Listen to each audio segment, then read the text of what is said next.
Well, good morning. Breakfast with the Broker every Tuesday at 9 a.m. I got to tell you, we've had a lot of great guests over the last 2 years. You even got my foodie review last week. But I got to tell you, I'm very excited to announce or introduce my next guest. So now, by way of Oakville, Ontario, he's the best-selling author of 5 best-selling business books. He has worked with companies from PepsiCo and Saks Fifth Avenue to Microsoft and IBM. He's the co-owner and co-founder of UnMarketing Inc. He's a keynote speaker, co-host of the UnPodcast. He is a husband, a father of 5 children, 2 dogs, and 2 cats. And the most interesting fact, he met his wife, Alison, on Twitter. Hey, he is Scott Stratten. Hello, that's a great. You're a good hype man. I like that. Well, we gotta bring up the energy a little bit. It is breakfast. There's different types of breakfast people. There's the just leave me be breakfast people. Then there's like, let's get to this. And Well, I think every day it changes for me. I don't know which is yeah, what. I agree.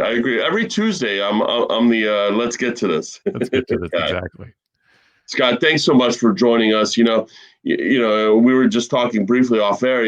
How things have adapted, and you've gone from speaking in front of big audiences and whatnot, and the equipment that you take versus what you do now, and it's pretty crazy. Talk a little bit about how you're managing and what you're doing now.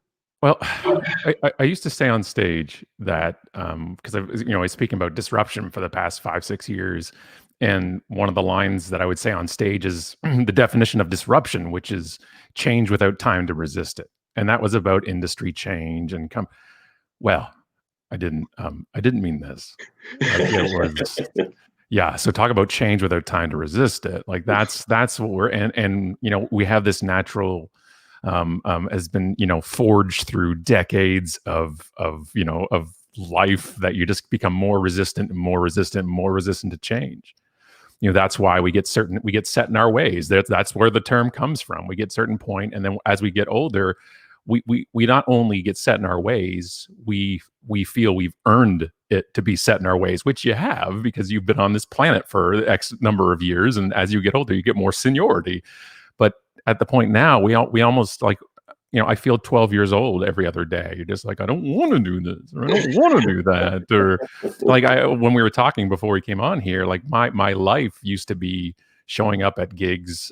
I did past 10 years, I've done over 500 keynotes at events, and I would show up with a USB key, and I'll be like, all right, where's my lav? And I would get hooked up by somebody and walk on stage, do my thing, and go home.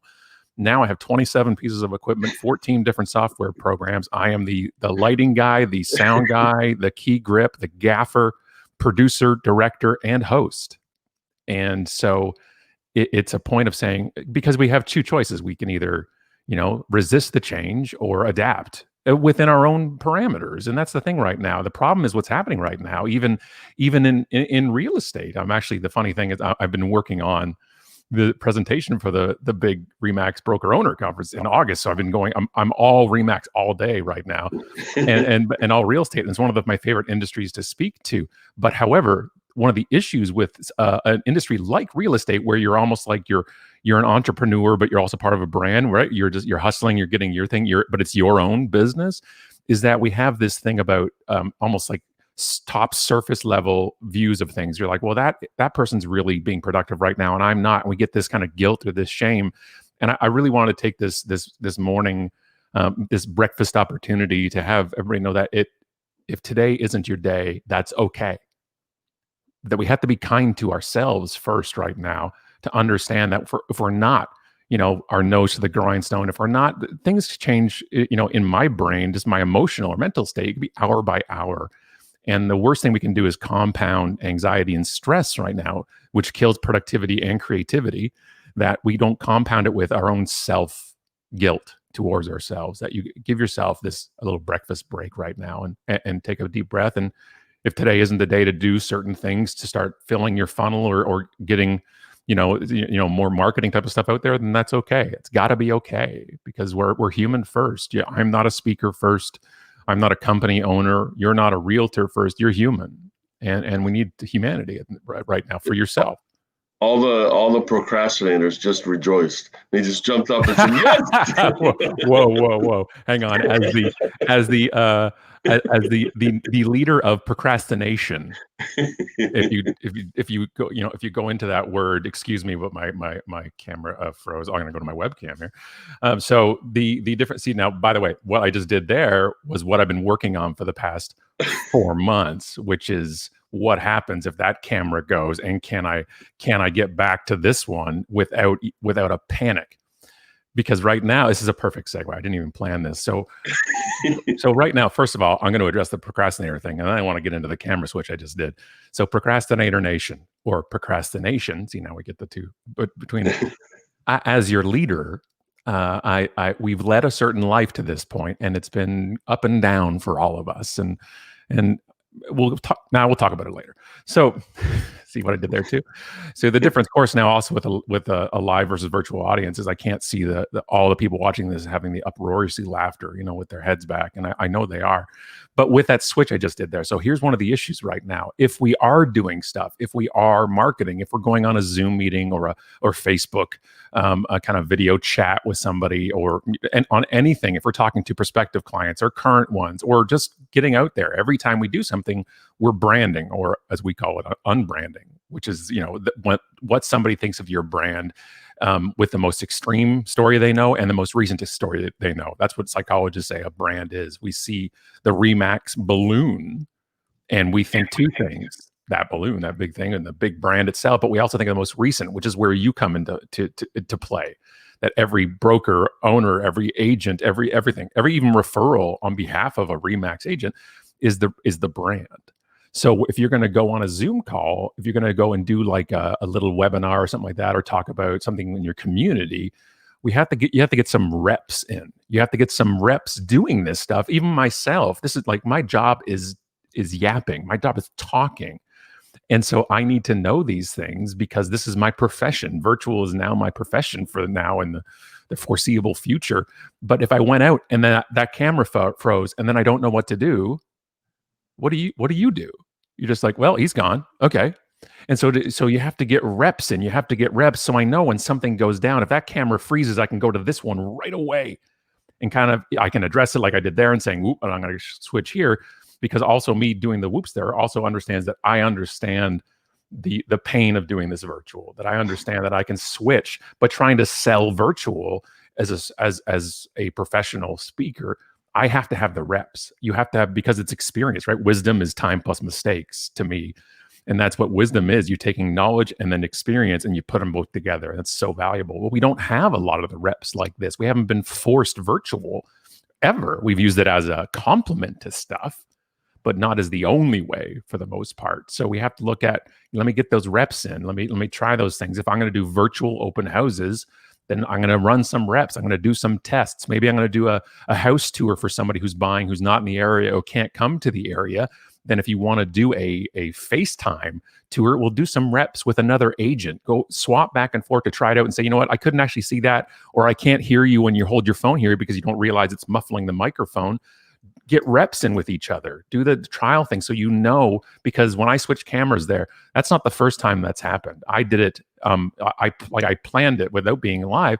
I just said, so okay, and I just cued it. I said, camera goes down, and I just without even looking, without even reacting to it, the camera goes down. I can go here or I can go back, right? And then if I got to go into a slide when I'm talking about, really, I figured this out. But this was coming in as a mirror image.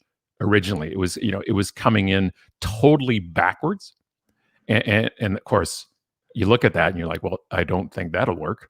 But then you just throw up your hands. You're like, well, that doesn't work. Well, you keep investigating, but all this takes time, and so we want to make sure we get those reps in before. Because if you're doing a Zoom call with potential clients, or they're doing a virtual tour, that if we can't figure out the tech. I'm not talking about this. I'm not talking about having this mic and a DSLR camera and everything. Just understanding what happens when it hits the fan.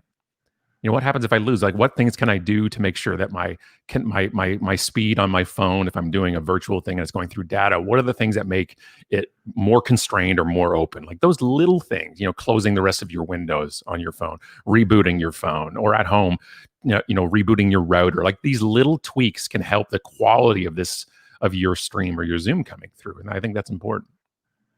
I think that's awesome. I mean, when you look at, just when we talk about video, right? So, everyone, has been talking about video for many, many years, and they've been forced, a lot of the real estate agents have been forced into doing some version of video now, and it doesn't matter in all ages, right? So when you're looking at it, you got to put your reps in, because I could tell you right now, if I looked at my first video or interview 2 years ago, and now my video and interview now, it's night and day. I mean, it may, it's just, the quality of the picture, the quality of the sound, all that stuff, increases with reps. So, and that's the thing. Take what you necessarily don't connect with or don't resonate when you watch other Zoom or videos or calls, and then use that to your own advantage. So a couple of things here. One, I can see your windows behind you there, but the light isn't oversaturating the shot.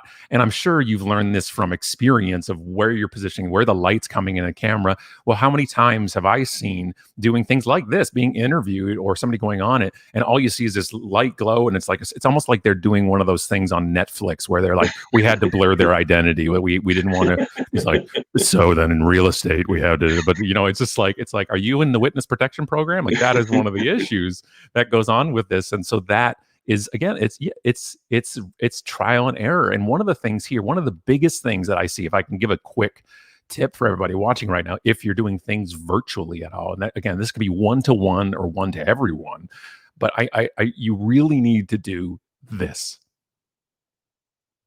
You see what I'm doing? I'm looking at the camera.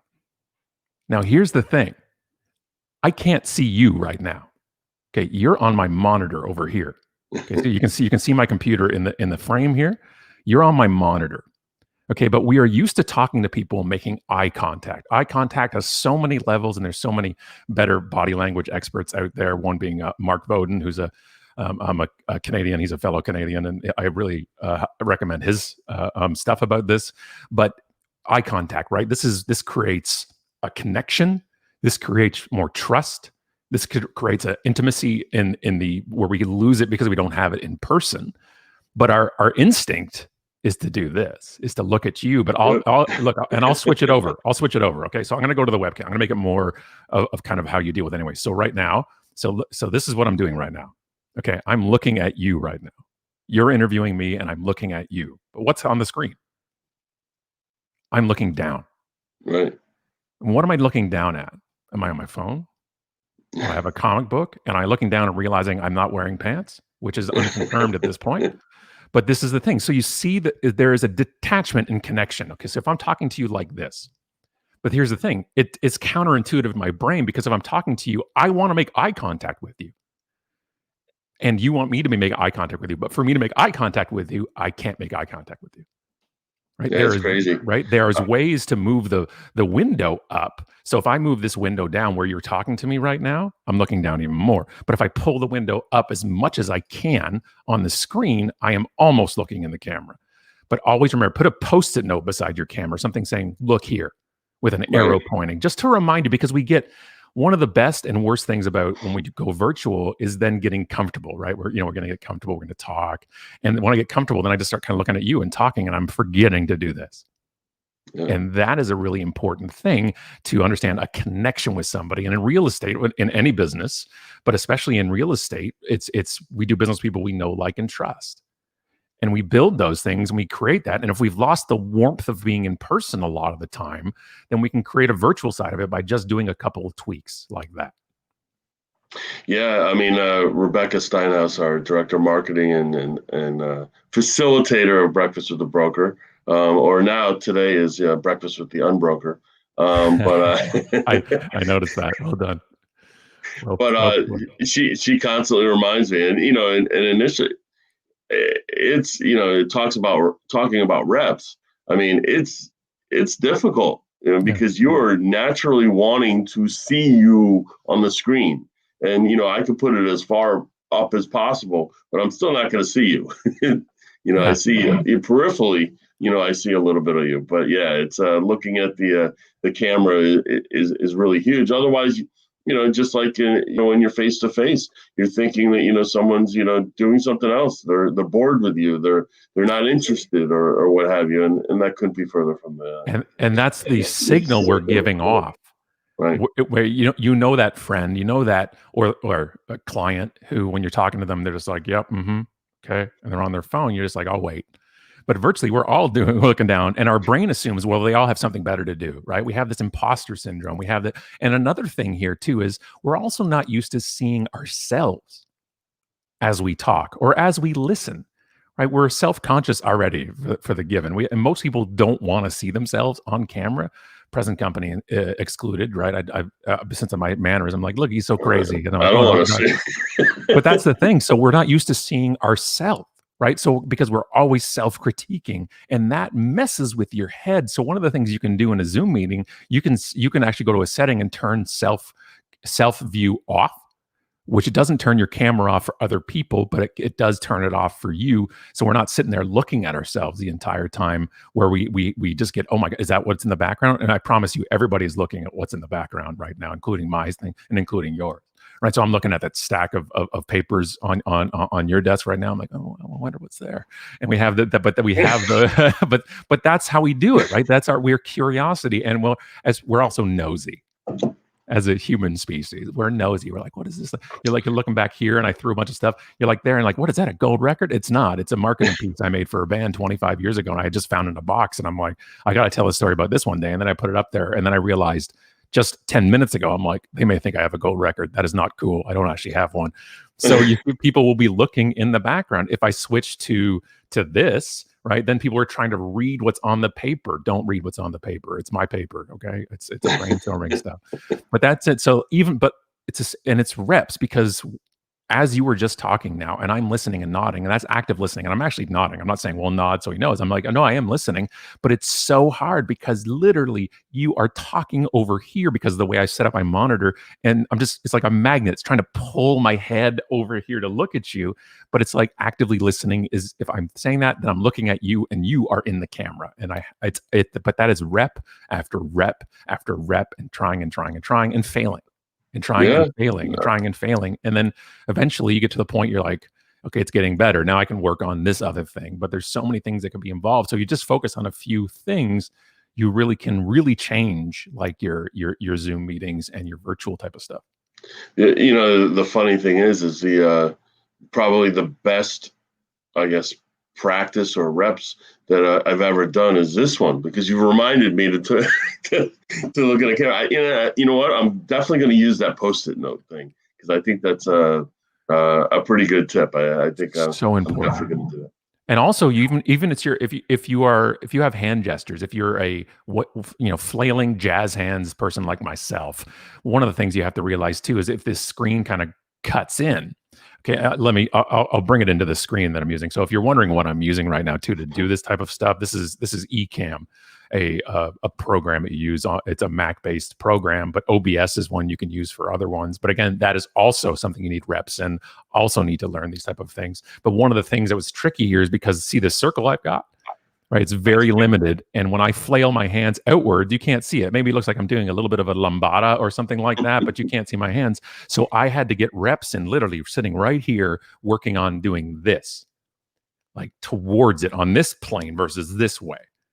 And that is also reps. And one of the things I've also learned is if I put my elbows down on the table here, it keeps my hands here. So when I'm expressive, it cuts them in. But those are things that you have to go by practice. And one of the hardest things for people to do is watch themselves on video in a replay. Like, well, let me film it. Well, that's the thing. If you want to do, and it's if you don't have to do train wreck. Right, you don't have to, and you don't have to do these. But if you want to work on or improve, or even small incremental steps, you got to bite the bullet. You've got to go and say, okay, what did I like or not like about either the shot? Even you can take it away from yourself. You can say, well, this shot or the sound isn't there, and keep exploring and work in groups at your office at this and say, okay, let's talk, let's connect, or let's have an email chain or whatever it's going to be about little things, little tweaks you can do that really helped. Yeah, agreed. So let's get a little bit into unmarketing. What is unmarketing? I know you talk about engagement and that's your biggest priority, but what are the things that, how'd you come up with unmarketing? And you decided like one day to like kind of write a best-selling book? I think almost every book is written at the start to be a best-selling book, and then you realize how much work there is trying to sell a book. Right. Yeah, You're knocking on doors and you want a book? Yeah, hey, you? How about you? You want a book? I don't care, just take it. Hustling on the street with my books, and so one of so being adaptable and resilient and unmarketing came out of that, which like I formed the company on marketing almost 20 years ago, and originally it was about how to market your business without spending money, and that was the tagline, until I realized that when you lead with that, you attract also people who don't want to hire you as a consultant. It doesn't have any money. Takes me a while to figure this stuff out. So what had happened was in the 2000s, I had just built up. I had one of the most successful viral video companies in the world.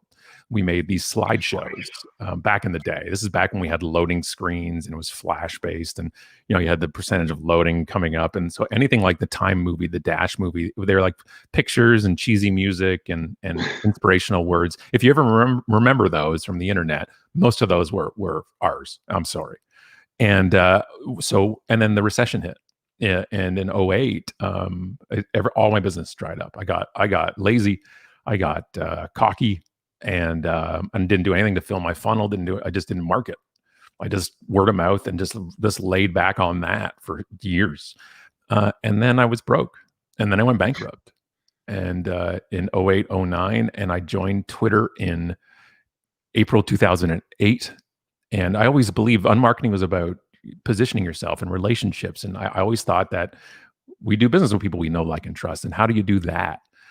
And I joined Twitter in '08. I didn't really get it. I'm like, this is kind of lame. And then I realized, look, I'm a marketer. I give opinions on these things, and it's irresponsible of me as a marketer to write off something because I don't personally like it. I need to understand it.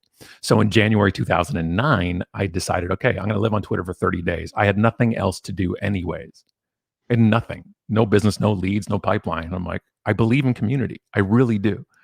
And I lived on Twitter for a month, and I tweeted over 7,000 times in 1 month. But that was about 80% replies. That wasn't me just tweeting 140 characters, just pithy thoughts all day. Although I was, most of those were back and forth. It's social, not just media. It's social. And I went from 1,200 followers to 10,000. And it's anything in business, right? Luck, timing, skill, and effort, right? All those kind of floating around in different levels have to kind of all come together. And then, Twitter was blowing up, and I was along for that ride. And I always wanted to, build a platform because gives you leverage. And I knew that I didn't want to go and pitch a publisher or anything about a book, but I knew I wanted to write unmarketing. I picked the name unmarketing originally because I thought it would look good on a bookshelf.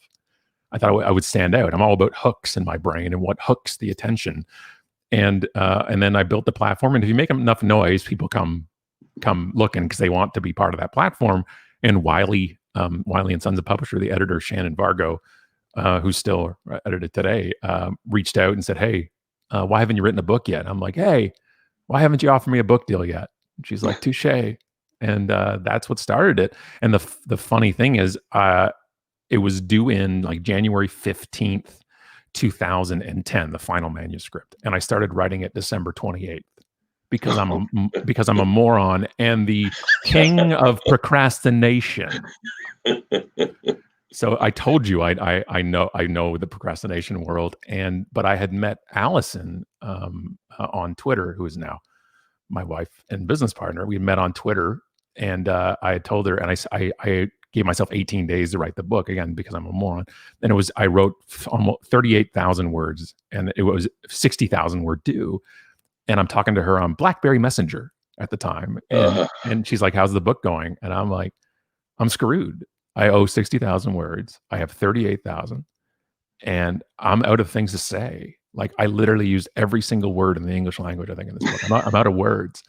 And she's like, let me have a look. And I had no idea she was a brilliant writer. And she took it. And then she just started asking me questions. She's like, what did you mean by social currency? And I'm like, well, and she's like, well, explain it to me like I don't know it. And I start explaining it. And all you just starts typing. I'm like, what are you doing? And she's fleshing out the content. And she took a 38,000 train wreck manuscript and turned it into 60,000 beautiful words. And then we put it in there. And then I did a Unbooked Tour. Since everything is un for us, I did the Unbooked Tour, which is I sent one tweet, honestly, one tweet, June 2010. The book was coming out that fall. And since I got the book because of my Twitter presence, since I got it because of the opinions I espoused on there, I decided to put a tweet out and said, book's coming out this fall. Who wants me to come to their city on the Unbooked Tour, which was 100 books pre-ordered, fly me there and put me up. Now, you had to fly me there and put me up because I had no money. It was broke. It was broke on that book tour, but I believed in community. In 30 cities, 30 people in my community raised their hand. 20 of those 30 had never run an event in their life. That's how much they committed to it, to put it on. So I did a talk in a car dealership in Edmonton, to a loft space in Nashville, to the Chuck Berry Duck Walk bar in St. Louis, to the Yukon, and everywhere in between. And I did 30 gigs, so it was 30 talks to, American Marketing Association chapters, social media clubs, and then a bunch of ones that weren't even organizations. And I did 30 talks in 10 weeks. And that was hard. And I hadn't stopped speaking since. That led to my full speaking. I wanted to be a keynote speaker since I was 12. That's really my passion, is being on stage, is being a performer. And the past decade, I've done over 500 keynotes, and that's all I've done. And it all started with Twitter. And we're living in the house right now that we bought because of the success of Twitter and the books and the talks and Alison coming into my life. So being an early adopter in Twitter, are you also an early adopter of TikTok? Oh, I'm on the talk ticks. I was first on there for two reasons. One, to understand it, because I talk about disruption, a lot of digital stuff. But then the second was like, let me see if I can annoy our kids. I already have more followers on Instagram from them. So let me try TikTok. And then I get to TikTok and I'm like, somebody already registered the name UnMarketing. I'm like, what? What are you talking about? I'm UnMarketing 1 on there. But then I realized, since I was on there fresh with no following, no clout, no nothing, I got to start fresh on a platform. So I started following different people, not the same people I have on other platforms, not people who look like me or do what I do. I followed all different worlds and all different people. And that was an eye-opening thing. It was incredible. And now I go on there and TikTok just makes me happy. Instagram makes me happy. And it's good to find things that drive you. And if right now, if Facebook, if it's not making you happy, either change the stream in it, mute or unfollow people or use the things, or remove it from your phone. It doesn't have to be forever. I actually took Facebook off my phone. I cannot watch this right now. It's not on my phone because it wasn't good for my mental health of what I was looking at. I'm just like, this is not helping my day. None of this information is going to change what I'm going to do today. That's an amazing point. I mean, thinking about this, I mean, the viewers out there watching this, that is like the one aha, right? So like Facebook right now is just, it's just crazy. And we talk about, like, I've always been interested in marketing, because I always thought that, like, there's always a saturation point where you're just like, you know what? I don't want to use email anymore. Text me, right? Right. I don't want to use Facebook anymore. I want to see pretty pictures and, on Instagram, or, even if you're going into cooking and decorations, Pinterest, or I want to see people doing funny dances on TikTok. Right. But, that's the funny thing, is that, like, if you don't like it or it doesn't make you happy, I love that. Like, get rid of it, change it, figure it out. Let it find the thing that evokes the emotion that you want to feel. Yeah. And that's really, for me. So for me, it's like, it's either music, Like music, gets me out of a rut, or gets me into it, or tells me to focus. I have different playlists that I listen to. I have my relax jackass playlist, which puts me in a calm, but it's also telling me to relax. And then I have the kick ass one. It's just like if you want to, I'm going for a run, or I got to do work. And then I have a good beat one. It's got a good beat to it, and makes me doing this while I'm working. Those trigger the things for me that help me out, because in a world without a lot of structure currently, right, you thrive off of some structure, and that's one of the problems for a lot of people right now. Is like, I don't know what today is. It might be Tuesday, but I didn't realize yesterday. No, yesterday was Monday. I didn't know that till about 4 p.m. And that's also not that's good for 23-year-old me in college, but not so much 45-year-old me, right? My brain's like, you need to do something with some kind of semblance and structure. And before this, I was talking to an agent, was asking me a question on a contract, and I said, well, it was the time, the deadline for loan approval was yesterday, the 20th. She said, it's not the 20th. I said, yeah, it's the 20th. No, it's the 27th right now. Yesterday was the 27th. I'm a week behind. You're like, what? Are you like, I checked 6 times to make sure this we're doing right now was today. Because I don't know. You think about the psychology of things that, you want to say, unmessed up. It's this is pretty good stuff. But yeah. So give us maybe like the top 2 tips in marketing that you think real estate agents could benefit from. One thing is understanding that act as if a community is a verb. I believe that community is not a tactic or a marketing tool. That if you are about community, your community, this can be virtually or geographically community, that it's action. It's what you do in the community. That's where, if you want to, if community is one of your things, if one of your, and some people it's not. You do your thing, and that's okay. But the ones who want to say, look, community is really what I'm all about, then it's the action, it's the verbs, and it's the things. It's actually why I was working on this slide with Melanie, where she was for a month in January, a few years ago in Fort McMurray, Alberta. She realized it was a downtime. Like, it was just like very slow. And so she decided to feature a local business. Local business is very important to her and to everywhere. And she decided to go and feature a local business once a day for 30 days. And she will go in and film it and interview and do B-roll. And she'd learn this stuff because she wanted to be the verb in community. She wanted to do the action in community. And she wanted to be the catalyst for community conversation. So she was doing it. And you can do this type of thing virtually too. You can talk and do like what you and I are doing right now and feature it. So for 30 days. Now, here's the thing. The videos don't have 1 million views each, and it doesn't matter, right? They all have a certain amount of views, and it's a wonderful thing, but also it's endearing to the business owners. The people say, yeah, we'll shop local or do this, but what are you doing?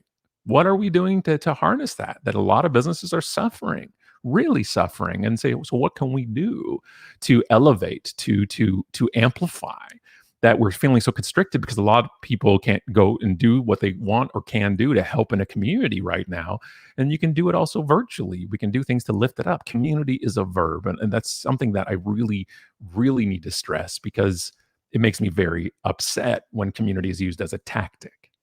And those are 2 really different things. And then the other tip was the really honestly what I said at the start of this, which was, you all cut yourself some slack and give yourself a little bit of a break. If you don't know all this equipment stuff, you don't know all the things, or you're just not feeling it one day, it's got to be okay. Every day cannot be about the endless pursuit of more. Okay, it's because that is a nonstop. It is nonstop, and it's a treadmill that never gets turned off. That once in a while, you got to be okay with what is now. And that's a hard thing to do a lot of the times, especially when we're seeing other people doing stuff, or other areas doing things, or other regions doing stuff, or being, dealing with things better or worse than what's going on right now. It all gets in here. It all pushes in here. And you can't be creative. You can't be productive. You can't be inspiring to your team. You can't do any of these things until you have it internally in yourself, that you can do that. And authenticity, and that word also gets thrown around too much. Authenticity is about being natural. and going with your grain and doing what works for you. And that can change daily, and that's got to be okay. Adaptability and flexibility and resilience isn't about your business, it's about you, which in Yeah. turn is about your business. Yeah, the most successful people in the world, live in the present, right? They have goals, obviously, but they live present. They're focused on now, right now. What are you doing now? Right. And I love that, putting the you being the, impetus to be that verb in the community. I think that's awesome. Yeah, I think it's great. What so I always ask this question. What's your favorite like streaming or Netflix show?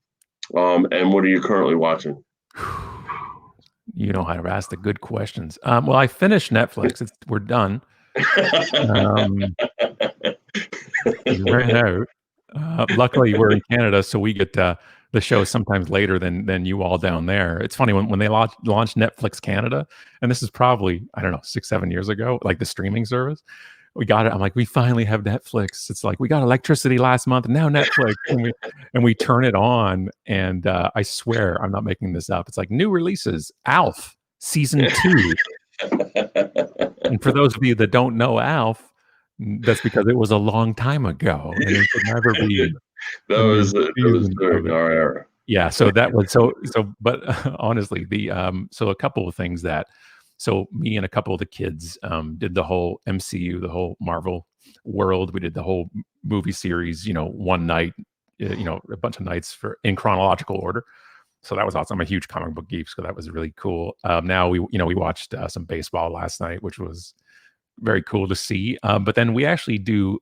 So Alison and I, like we have our rotation of movies we can rewatch over and over again. So we just did all 3 John Wicks 2 days ago, and then we have like the really angry dude movies: John Wick, Jack Reacher, and Denzel and the Equalizer 1 and 2. I can watch all 7 of those movies on repeat.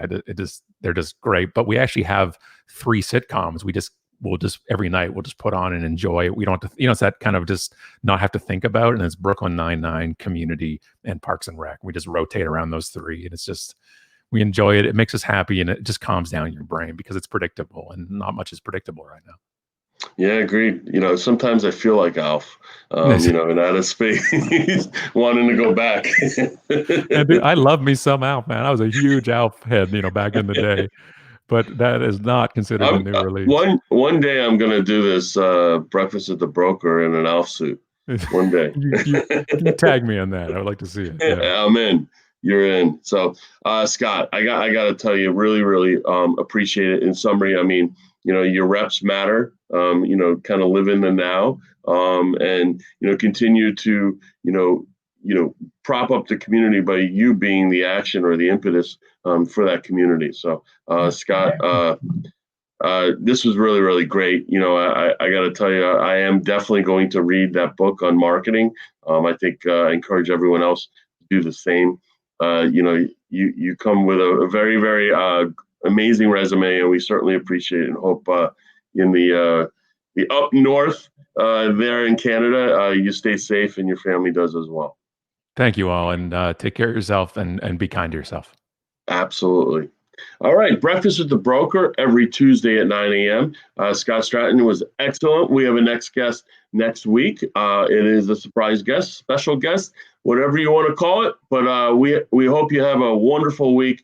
Stay safe and have a great week. Take care, guys.